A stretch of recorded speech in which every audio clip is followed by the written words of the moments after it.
So the band name comes from The Twilight Zone. It's an episode about fate intervening in people's lives.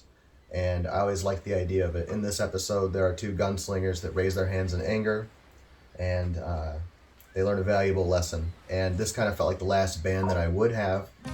And my music being fate, hopefully anyways, my fate. And I've always just loved the Twilight Zone, the aesthetic of it. I always picture the logo in like Indiana Jones adventure, like Mr. Denton on Doomsday.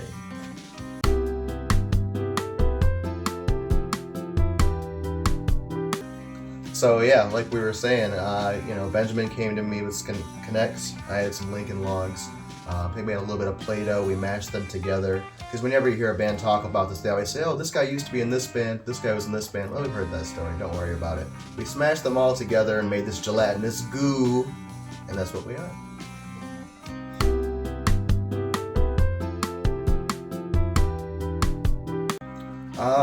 We're so weird. We're not in one genre. We're in so many genres. And that's not me saying it for me, that's everyone saying it to us. They ask what the genre is, the genre becomes Denton. So that's great, because that means we're trying to make our own genre by smashing all these pieces together. I always picture it like a garage sale of music, grab some funk, grab some metal, smash it together, see what happens. And that's what we're trying to do, and we're getting better at it as we go. I think we play, like Brian had said, a lot of different genres of music. We kind of sit down in a room and people just throw things at each other. We don't really have like a direction or any particular style we're looking for. It's kind of like, I don't know, I feel kind of dancey today. Let's make something kind of dancey. And then as we work through the progress, it ends up being this big kitchen sink of a mess of a song, We whittle down into something that we enjoy, and I think that makes us stand out really well. I think that part of it is Brian's guitar playing. That's what pulled me in for a long time. It's just so weird. But like in the best kind of way, it tickles the brain. And I don't know. I think that's what draws people in.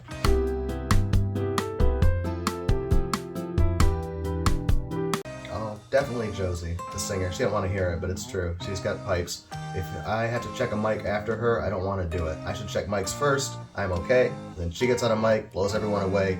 The sound check will actually pull people into the room just on her voice. That's a hard one. I want to say probably Brian, definitely. I mean, he sings and he plays guitar, and he also helps come up with a lot of parts for the rest of the band, He's kind of like the seeing eye of our direction, and that takes a lot of talent, I'm just like pulling some strings and Ben's slapping the skins. He's got to manage all of that. I think that takes a lot of talent. Brian, hands down. Give a guy a idea and he'll just instantly start playing what you're thinking. That's how it's been for us for years. When I was playing my own music and my band quit 2 hours before the show, or a couple hours before the show, him and a couple friends came over, and within a short amount of time before the show, he basically came up with everything that made my song sound better, and probably played the best show I ever did.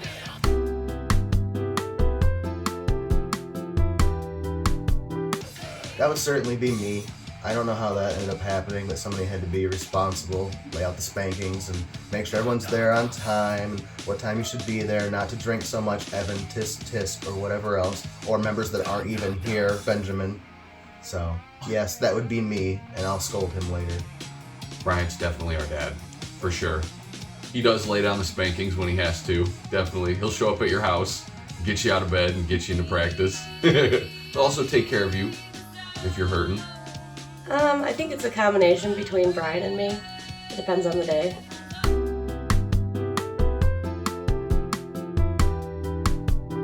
Most thoughtful would also be Josie. She cares about everybody so much all the time. Her big heart is bursting for all of the people, even when we tell her not to, even when it's against her best wishes. She's gonna keep doing it regardless. Too much heart, so much heart.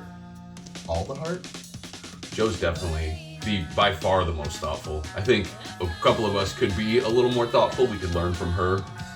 Ben and I tend to just, we turn into idiots by the end of the night. We're just running around doing dumb shit. She'll be the one to take care of us. We get too drunk or we fall down a hill or something stupid, she's the first person to help pick us up and get us put back together. So, very important in the band. It might not seem like it all the time, but I also do think that's Brian. They say it's me, but he's kind of constantly taking care of everything in a way that I think sometimes we don't really appreciate the way that we should.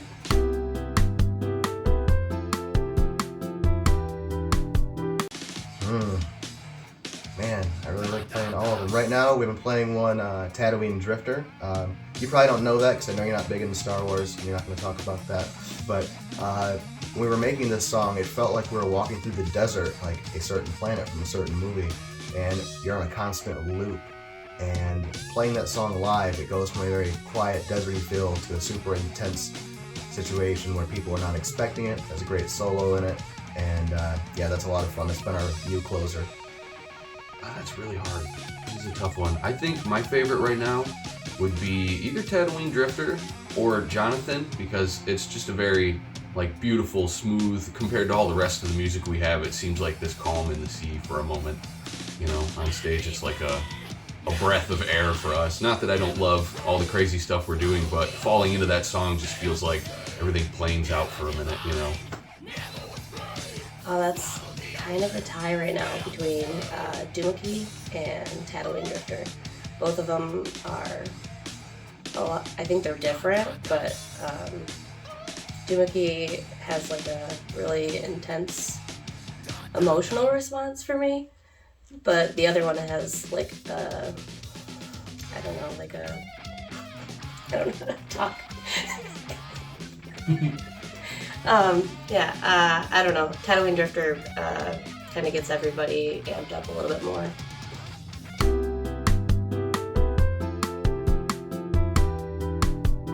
Evan practices the most, which he should. He's the youngest, he's the least talented, so he should practice the most to compensate for that.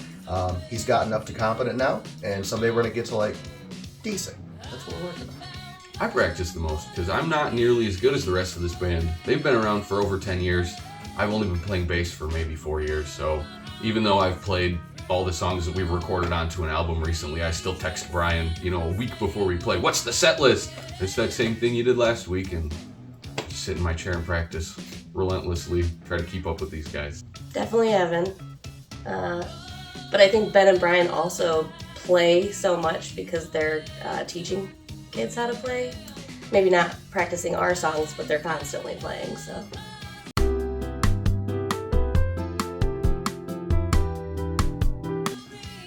So when we were on tour, we've done national tours both ways. This was heading out to California. We played in Hamburg, Iowa, and we were trying to figure out if we had went to the wrong place. We pulled off, this looks like a Children of the Corn type scenario. There's no venue, we don't know what we're doing. There's no businesses open. I later found out that Stephen King wrote Children of the Corn because he drove through that town, and that was based on that town. So we went there, and the guy had taken a Masonic temple and converted it. It's a tattoo parlor, a venue, and we're staying up top in an old ballroom. So anyhow, he's like, all of these buildings, they're built along running water. So down in the basement, there's a stream. You guys want to see it? And us like idiots, we're like, let's all go walk in this stranger's basement. And he's lowering this door. I'm like, this is how we die. We're as dumb as all of the horror movie people we've seen. It ended up being fine, but yeah, it was pretty fun.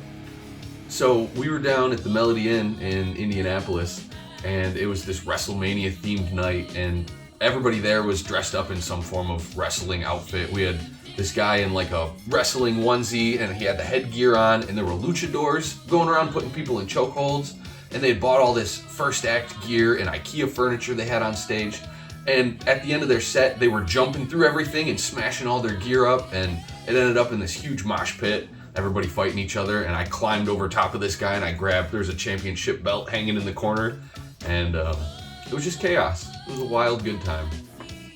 So when we played that show at the Melody Inn, the wrestling show, I put Brian in a headlock because he told me I should do something on stage, and I ended up boxing his ears so much apparently that he could not hear, and I went to hip bump him and he almost fell over. But somebody got a video of it, and I'm like, okay, well now I'm gonna get in trouble for abuse because But yeah, that was probably the funniest one that I can think of recently.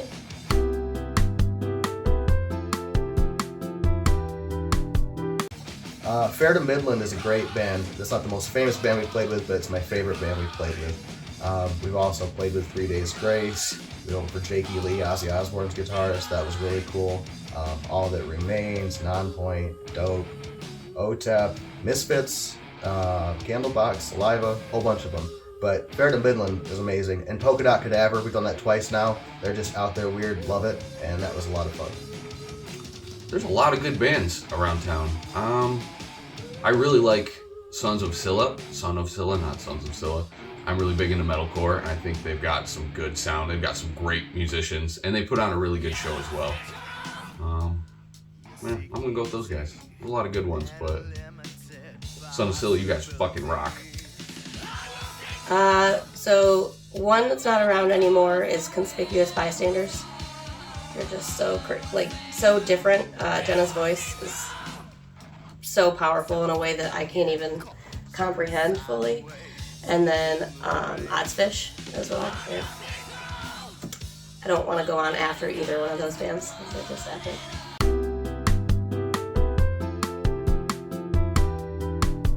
Yeah, so the new album came out November 2nd. That's the first album with Evan on bass. We're really proud of it. We recorded it in Grand Rapids. We've been touring on that. We will continue to do so. And it's on all the streaming things as well as physical media, online store, all of that good stuff. But yes, we're super proud of it.